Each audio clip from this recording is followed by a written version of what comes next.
तिली छोटी सी कछुआ। एक प्रेरणादायक कहानी साहस, विकास और हार न मानने के बारे में। तिली अपने पूरे परिवार में सबसे छोटी कछुआ थी, शायद पूरे सैंडी शेल बीच में सबसे छोटी। जहां बाकी बच्चे अंडों से बाहर निकलते ही जोश में समुद्र की ओर दौड़ने लगे, तिली कुछ अलग थी। वो धीरे धीरे अपने खोल से झांकी, धीरे धीरे अपने पंजे हिलाए। हवा चलने पर वो एक कंकड़ की तरह पीछे गिर गई। तिली बहुत छोटी है, वो जिंदा नहीं रह पाएगी, एक केकड़ा फुसफुसाया। वो कभी समुद्र तक नहीं पहुंच पाएगी, एक समुद्री पक्षी ने ऊपर से झांकते हुए कहा। लेकिन तिली के अंदर एक चिंगारी थी। उसके खोल के अंदर एक शांत सी आवाज फुसफुसाई, तुम भले ही छोटी हो, लेकिन तुम में वो ताकत है जो किसी को दिखाई नहीं देती। और फिर जब चांदनी रेत पर चमकने लगी, तिली ने पहला कदम बढ़ाया, एक छोटा सा पंखदार पंजा आगे। समुद्र की ओर का सफर खतरों से भरा था। एक रेत का टीला पहाड़ जितना बड़ा था। एक भूखा बगुला तट को देख रहा था। विशाल लहरें गरजती हुई आ रही थी। उसके भाई बहन पहले ही पानी तक पहुंच चुके थे। कुछ तो तैर भी रहे थे। लेकिन तिली चलती रही। जब टीला सामने आया, उसने उसे पार करने के बजाय उसका चक्कर लगाया।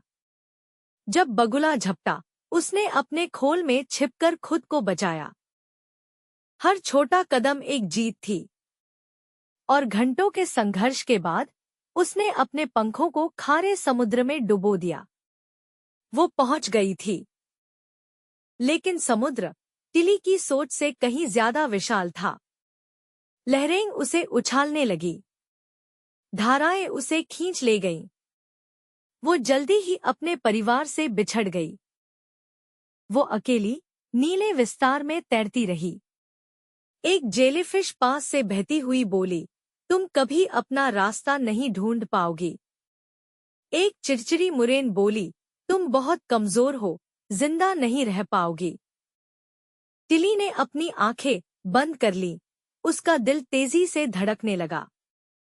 लेकिन उसके अंदर की वही चिंगारी फिर फुसफुसाई, तुम समुद्र तक पहुंची थी, अब तुम कहीं भी पहुंच सकती हो। और तिली फिर से तैरने लगी। तैरते हुए तिली की मुलाकात कुछ ऐसे जीवों से हुई जो खुद भी चुनौतियों से गुजरे थे। एक डॉल्फिन, जिसे गाने में हकलाहट होती थी लेकिन उसका दिल बहुत बड़ा था। एक केकड़ा, जिसकी सिर्फ एक कैंची थी, लेकिन वो बेकार पड़े खोलों से सुंदर घर बनाता था। एक मछली, जो इतनी रंगीन थी कि छिप नहीं सकती थी, लेकिन दूसरों की मदद के लिए खतरे में भी तैर जाती थी। हर दोस्त ने तिली में कुछ खास देखा, न उसकी कद, न उसकी रफ्तार, बल्कि उसकी आत्मा। तुम तब भी आगे बढ़ती हो जब डरती हो, डॉल्फिन ने कहा।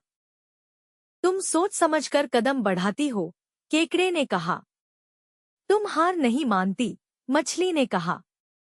धीरे धीरे तिली को भी विश्वास होने लगा कि ये सब सच है। एक शाम समंदर के ऊपर काले बादल छा गए। भयानक तूफान ने पानी को उथल-पुथल कर दिया। तिली और उसके दोस्त अलग अलग दिशाओं में बह गए। लहरें पहाड़ों की तरह ऊंची हो गईं। बिजली आसमान में चमकी। एक छोटी नाव पलट गई थी। दो बच्चे उसके मलबे से चिपके मदद के लिए पुकार रहे थे। अधिकांश समुद्री जीव डरकर भाग गए। लेकिन तिली रुक गई। उसे हर वो पल याद आया जो यहाँ तक लाया था, वो टीला, वो पक्षी, वो लहर। मैं छोटी हूँ, उसने कहा, लेकिन कुछ कर सकती हूँ। तो उसने डॉल्फिन्स को इशारा किया, केकड़ों और मछलियों को पुकारा। मिलकर उन्होंने एक बचाव श्रृंखला बनाई और बच्चों को बहते मलबे तक पहुंचाकर सुरक्षित किया, जब तक मदद नहीं आ गई। तूफान के बाद समंदर शांत हो गया और सबने कहा, टिली ने ही सबकी जान बचाई। कई सालों बाद टिली सैंडी शेल बीच लौटी। अब वो छोटी नहीं थी, लेकिन फिर भी उतनी ही नम्र और समझदार। केकड़े झुककर उसका स्वागत करने लगे। पक्षी फुसफुसाने लगे। छोटे बच्चे कछुए उसके चारों ओर इकट्ठा होकर उसकी कहानी सुनने लगे। और जब एक छोटे कछुए ने पूछा, क्या तुम्हें कभी डर नहीं लगा? टिली मुस्कुराई। हर दिन, उसने कहा। लेकिन मैंने एक जरूरी बात सीखी। वो झुकी और धीरे से फुसफुसाई, सच्ची बहादुरी का मतलब बड़ा या तेज होना नहीं है। बहादुरी का मतलब है डर के बावजूद एक एक कदम आगे बढ़ते रहना। कहानी से सीख, सबसे छोटा कदम भी सबसे बड़ा बदलाव ला सकता है। आपको सबसे बड़ा, सबसे तेज या सबसे ताकतवर बनने की जरूरत नहीं है। आपको बस चलते रहना है।